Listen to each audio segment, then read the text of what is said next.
नमस्कार विद्यार्थी मित्रांनो, मी ऑफिसर एज्युकेशन चॅनलमध्ये तुम्हा सर्वांचं स्वागत आहे.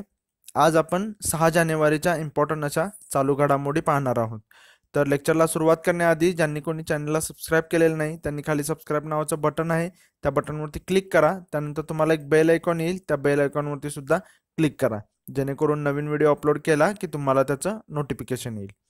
लेक्चरच्या एंडला आपण क्वेश्चन ऑफ द डे घेतो, त्याचा आन्सर तुम्हाला कमेंट बॉक्समध्ये मेन्शन करायचं आहे. ओके. आणि जर तुम्हाला हे लेक्चर युजफुल वाटलं, इम्पॉर्टंट वाटलं तर लाईक करायला विसरू नका. तुमच्या मित्रमैत्रिणींपर्यंत तुमच्या MPSC स्टडी रिलेटेड जे व्हॉट्सअप ग्रुप आहेत, टेलिग्राम ग्रुप आहेत, त्याच्यामध्ये तुम्ही मग ते शेअर करा. चला सुरुवात करू आपण आता कालच्या क्वेश्चनपासून. खालीलपैकी कोणत्या देशातील सरकारने प्राचीन हिंदू धर्मस्थळ पंजतीर्थला राष्ट्रीय वारसा म्हणून घोषित केले आहे? तर याचं उत्तर काय आहे? पर्याय क्रमांक 4, पाकिस्तान. पाकिस्तानचे PM कोण आहेत? तर इम्रान खान, जे कितवे आहेत? 22वे. बरोबर, हे पण आपण त्यावेळेला पाहिलेलं होतं. तर इम्रान खान यांच्या सरकारने पेशावर येथील या पंजतीर्थ या हिंदू धार्मिक स्थळाला राष्ट्रीय वारसा म्हणून घोषित केलेला आहे. ओके. पाकिस्तान आता आलेला आहे. पाकिस्तानची कॅपिटल काय आहे? तर इस्लामाबाद. आणि प्रेसिडेंट कोण आहेत? आरिफ अलवी. आणि आपण CJI विषयी विचारलेलं, चीफ जस्टिस CJP म्हणायला पाहिजे, चीफ जस्टिस ऑफ पाकिस्तान. तर चीफ जस्टिस ऑफ पाकिस्तान कोण आहे? तर मिलन सकीब निसार. हे आत्ता सध्याचे आहेत. यांचा टर्म आहे तो आता 17 जानेवारीला एंड होणार आहे. मग आता नवीन नियुक्ती झालेली आहे. तर नवीन कोणाची झालेली आहे? आसिफ सईद खोसा. ओके, आसिफ सईद खोसा हे तुम्हाला नाव लक्षात ठेवायचं आहे की जे न्यू अपॉइंटमेंट झालेली आहे ते 18 जानेवारीपासून मग त्यांचा पदभार जो आहे तो सांभाळणार आहे. एवढं जस्ट तुम्हाला याच्या. आणि पाकिस्तानच्या आपण रिलेटेड आणखीन एक न्यूज पाहिलेली होती की पाकिस्तानने पांडा बॉन्ड जारी केलेले आहेत. ओके, चीनच्या करन्सीच्या डिनॉमिनेटेडमध्ये. चीनची करन्सी कोणत्या येतं? रेन मिनबी. एवढं जस्ट तुम्हाला या क्वेश्चन पासून एवढ्या गोष्टी तुमच्या रिवाइज होणं अपेक्षित होतं. बघू आता आजची न्यूज. बेटी बचाओ बेटी पढाओ. तर बघा, बेटी बचाओ बेटी पढाओ ही जी योजना आहे, आता ह्याची जी व्याप्ती आहे ती देशभर झालेली आहे. सुरुवातीला जी स्मॉल टप्प्यामध्ये ही जी इम्प्लिमेंट केली जात होती, आता त्याची व्याप्ती जी आहे ती देशभर झालेली आहे. मग तुम्हाला एक्झाममध्ये बेटी बचाओ बेटी पढाओवरती क्वेश्चन बनू शकतो. तर तुम्हाला सुरुवात कधी झाली हे माहीत पाहिजे. तर सुरुवात 2015ला झालेली आहे. आणि ही कोणाच्या मार्फत राबवली जाते? तर महिला आणि बालकल्याण मंत्रालय, आरोग्य आणि कुटुंब कल्याण मंत्रालय आणि मनुष्य विकास मंत्रालय, म्हणजे या 3 मंत्रालयातर्फे ही जी योजना आहे ती राबवली जाते. याचा उद्देश काय आहे? तर गर्भलिंग निदान कायद्याची अंमलबजावणी, महिलांची प्रसूतीपूर्व आणि प्रसूती पश्चात देखभाल, मुलींचे शिक्षण. म्हणजेच थोडक्यात काय आहे तर महिला सशक्तीकरण. ओके, कारण प्रसूतीच्या काळामध्ये जो महिलांचा मृत्यू होतो, ओके, त्यानंतर लिंग निदान केलं जातं आणि मग मुलीची हत्या केली जाते. मग त्याच्यापासून त्यांचं संरक्षण करणं. ओके, म्हणजे मुलींचं शिक्षण आहे, त्यांना एज्युकेशनचे राईट्स देणं, ह्या ज्या सर्व गोष्टी आहेत त्यातून महिलांचं सशक्तीकरण करणं हा त्याचा हेतू आहे. आत्ता हे न्यूजमध्ये का आहे? तर बघा, 2018-19 पासून बेटी बचाओ बेटी पढाओ योजना देशातील 640 जिल्ह्यांमध्ये राबवली जात आहे. तुम्हाला विचारलं जाऊ शकतं की किती जिल्ह्यामध्ये आता राबवली जात आहे 2018-19 पासून? तर ते लक्षात ठेवायचा हा आकडा तुम्ही स्पेसिफिक लक्षात ठेवा, 640. याच्यासाठी निधी बघा किती आहे? तर 280 कोटी रुपयांचा निधी आहे. आणि ताज्या माहितीनुसार, हे आता PIB वरतीच असं वाक्य दिलेलं होतं की ताज्या माहितीनुसार, म्हणजे जे आतापर्यंत चालू आहे जेंडर रेशिओ जो कॅल्क्युलेट केला जातो, आता सुरुवातीला तर 2011च्या जनगणनेपासून असणार आहे, पण आता जो लेटेस्टमध्ये कॅल्क्युलेट केला असेल त्याच्यानुसार 161 जिल्ह्यापैकी 104 जिल्ह्यामध्ये गुणोत्तरात सुधारणा आढळून आलेली आहे. ओके, हे पण जस्ट वाक्य तुम्ही लक्षात ठेवा. आता इथं आलेलंच आहे लिंग गुणोत्तर, तर तुम्हाला जेंडर रेशिओ जो आहे तो सुद्धा माहीत पाहिजे, कारण मग तुम्हाला बनू शकतो की जेंडर रेशिओ जो असणार आहे 2011च्या जनगणनेनुसार तो बनू शकतो. मग कमीत कमी तुम्हाला पहिले 3 ते 5 राज्य माहीत असणे गरजेचे आहेत आणि शेवटचे माहीत असणं गरजेचं आहे. पहिलं तर सगळ्यांना माहीतच असणार आहे, केरळ 1084. आता तुम्ही कमेंट बॉक्समध्ये मेन्शन करा की लास्ट 3 कोणकोणते आहेत आणि पहिले 3 कोणकोणते आहेत. ओके, जस्ट अशा पद्धतीने तुम्हाला कारण एक्झाम जो क्वेश्चन काढणार आहे तो काढताना क्वेश्चन कसा विचार करणार. आता येणारी राज्यसेवा आहे तर राज्यसेवेमध्ये तो ज्यावेळेला क्वेश्चन पेपर तयार करेल, करंटचे क्वेश्चन काढताना त्यावेळेला बेटी बचाव बेटी पढाओ ज्यावेळेला PIB वरची न्यूज वाचली असेल, ही न्यूज कशासाठी आहे तर जेंडर रेशिओसाठी आहे खास करून. तर त्यावेळेला डायरेक्टली बेटी बचाव बेटी पढाओवरती न विचारता जेंडर रेशिओवरती क्वेश्चन बनू शकतो. तर असं तुम्हाला एक्झाम सेटरच्या माइंडनेच विचार करायचा आहे कोणतीही न्यूज वाचताना. बघू आता पुढची न्यूज. जागतिक पुस्तक मेळावा. आता ही जागतिक पुस्तक मेळावा जो आहे वर्ल्ड बुक फेअर, याची ही कितवी आवृत्ती आहे तर 27वी आवृत्ती आहे. हे जस्ट लक्षात ठेवा. 5 जानेवारी 2019 पासून याची सुरुवात झालेली आहे. लोकेशन तुम्हाला लक्षात ठेवायचं, ठिकाण कुठे तर दिल्ली. ओके, मग इथे याचा आता सुरुवात झालेली आहे आणि ही जवळपास 9 दिवस हा कार्यक्रम चालणार आहे. याची थीम आहे ती लक्षात ठेवा, रीडर्स विथ स्पेशल नीड्स. आता ही बुकच्या रिलेटेड आहे, वर्ल्ड बुक फेअर आहे, तर रीडर्स विथ स्पेशल नीड्स तुमच्या लक्षात राहील. तुम्हाला थीम सुद्धा विचारली जाऊ शकते. पहिल्यांदा हा जो मेळावा होता तो 1972 मध्ये आयोजित केला गेला होता.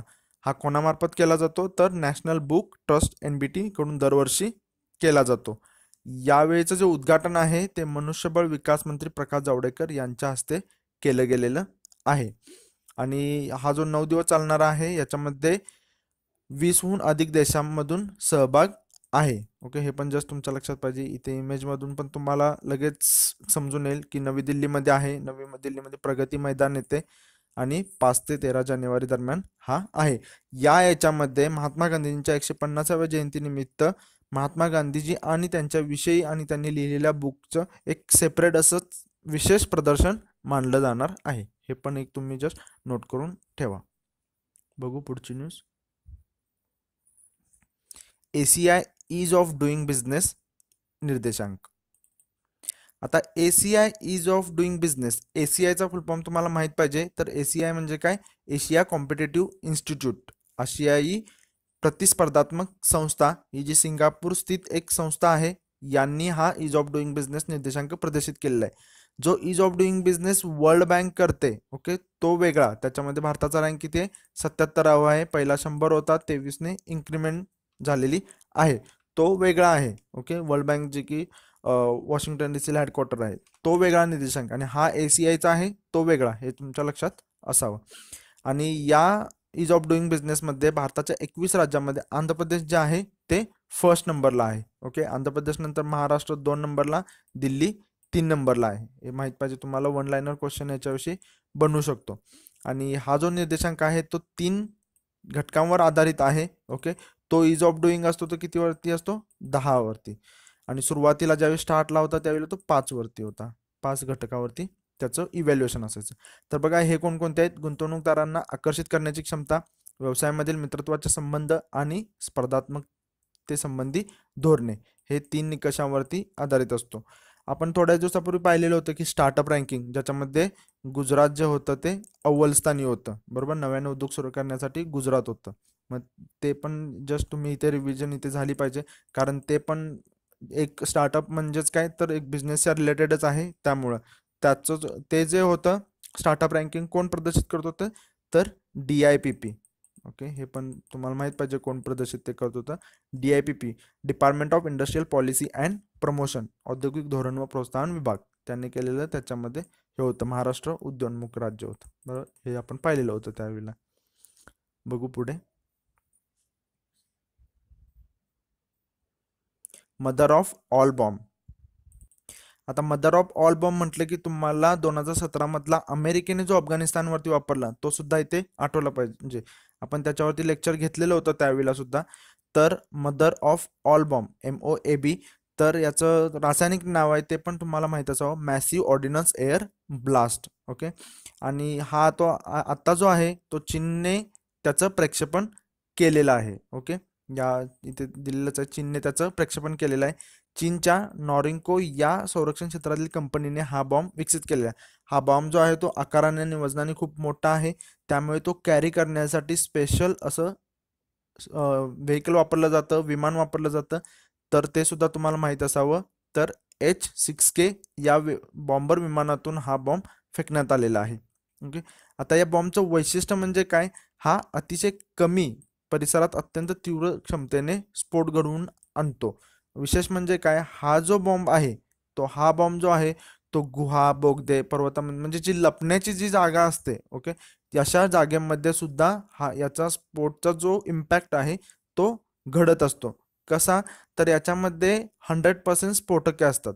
ओके, म्हणजे पारंपरिक बॉम्बमध्ये स्फोटक प्लस ऑक्सिजन असतो, तर याच्यामध्ये प्युअरली स्फोटके असतात. आणि हा बॉम्ब जमिनीवर पडण्याच्या आधी हवेमध्येच याचा स्फोट होतो आणि हवेमधला जो ऑक्सिजन आहे तो हा वापरला जातो आणि मग त्याचा स्फोट खूप मोठा होता. आणि हा स्फोट झाल्यानंतर मग तो गुहा वगैरे जे लपण्याच्या जागा आहेत इथेपर्यंत सुद्धा त्याचा जो इम्पॅक्ट आहे तो पोहोचला जातो.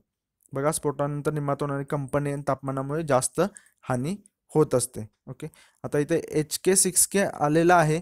तर ज्यावेळेला अमेरिकेने अफगाणिस्तानवर वापरला त्यावेळेला त्यांनी वापरलेला होतो MC-130. हे त्यांनी जे होतं ते व्हेकल वापरलेलं होतं. अफगाणिस्तानच्या नांगरहार प्रांतामध्ये हा बॉम्ब त्यांनी फेकलेला होता. आणि आता हा मदर ऑफ ऑल बॉम्ब जो आहे तो नॉन न्यूक्लिअर बॉम्ब आहे, अणुविरहित बॉम्ब आहे. हे सुद्धा तुम्ही लक्षात ठेवा, कारण विचारलं जाऊ शकतं तसं. मल्टीलायनर क्वेश्चनमध्ये असं बनवू शकतं. एवढं तुम्हाला या मदर ऑफ ऑल बॉम्ब विषयी माहिती असणं गरजेचं आहे. बघू पुढे. पाकिस्तानी लष्कराचा स्वदेशी A100 अग्निबाण. बघा, पाकिस्तानी लष्करात मल्टिपल लॉन्च रॉकेट सिस्टीममध्ये देशातच विकसित केला म्हणजे इंडिजिनियस, ओके, स्वदेशी असा A100 अग्निबाण सामील करण्यात आलेला आहे.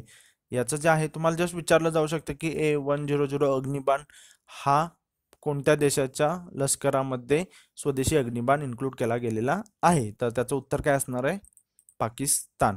ओके, हा जो अग्निबाण आहे त्याची 100 किलोमीटरपेक्षा जास्त अंतरावर मारा करण्याची क्षमता आहे. जस्ट वन लाइनरसाठी आहे म्हणून इथे इन्क्लूड केला. ओके, पाकिस्तानविषयी आपण आधीच थोडं पाहिलेलं आहे, तर तुम्ही ते सुद्धा इथे रिकॉल करा. बघू पुढे. बघा, ब्राझीलच्या राष्ट्राध्यक्षपदी जेर बोल्सनारो. तर जेर बोल्सनारो हे आता राष्ट्राध्यक्ष झालेले आहेत ब्राझीलचे. ते ब्राझीलमधील सैन्याचे माजी कॅप्टन आहेत. ओके, त्यांचा कार्यकाळ जो असणार तो 4 वर्ष असणार आहे. ते कितवे राष्ट्राध्यक्ष हे पण जस्ट लक्षात ठेवा, कारण मल्टीलायनर क्वेश्चनमध्ये विचारलं जाऊ शकतं. तर 38वे. त्यांची पार्टी विशेष करून कन्झर्वेटिव्ह सोशल लिबरल पार्टी. ते कोणाच्या जागी येणार आहेत, तर मायकल टेमर यांच्या जागी आता त्यांची नेमणूक झालेली आहे. आणि निवडणुकीमध्ये हे काही एवढं इम्पॉर्टंट नाही, पण जस्ट माहीत असावं की त्यांना 55.13% मते मिळालेले आहेत. तर त्यांचे प्रतिस्पर्धी फर्नांडो हद्दाद जे आहेत त्यांना 44.87% मिळालेले आहेत. ते ब्राझीलच्या सैन्यामध्ये कधी होते, 71 to 88 या दरम्यान होते. आणि 1988 मध्ये रिओ दी जेनेरो शहराचे सिटी काउन्सिलर म्हणून त्यांनी राजकीय कारकिर्दीचा प्रारंभ केलेला होता. जस्ट एवढं, हे इम्पॉर्टंट नाही आहे, पण हे दोन तुम्ही पॉईंट लक्षात ठेवा. आणि ते कितवे होते, पार्टी त्यांची, आणि त्यांनी कोणाच्या जागी त्यांची नेमणूक झालेली आहे, एवढं जस्ट तुम्हाला माहीत पाहिजे. किंवा वन लाइनर बनला तर तुम्हाला जस्ट त्यांचं नाव येऊ शकतं. एवढं या पॉईंटविषयी महत्त्वाचं आहे. बघू आता पुढे. Question of the day. खालीपैकी कोणत्या ठिकाणी 27व्या जागतिक पुस्तक मेळाव्याचा शुभारंभ झाला? आशा करतो तुम्हाला हे लेक्चर युजफुल वाटलं असेल, इम्पॉर्टंट वाटलं असेल, आणि तुम्ही हे लेक्चर तुमच्या मित्रमैत्रिणींच्या व्हॉट्सअप आणि टेलिग्राम ग्रुपमध्ये शेअर कराल. ओके, भेटू पुढच्या लेक्चरमध्ये. तोपर्यंत धन्यवाद.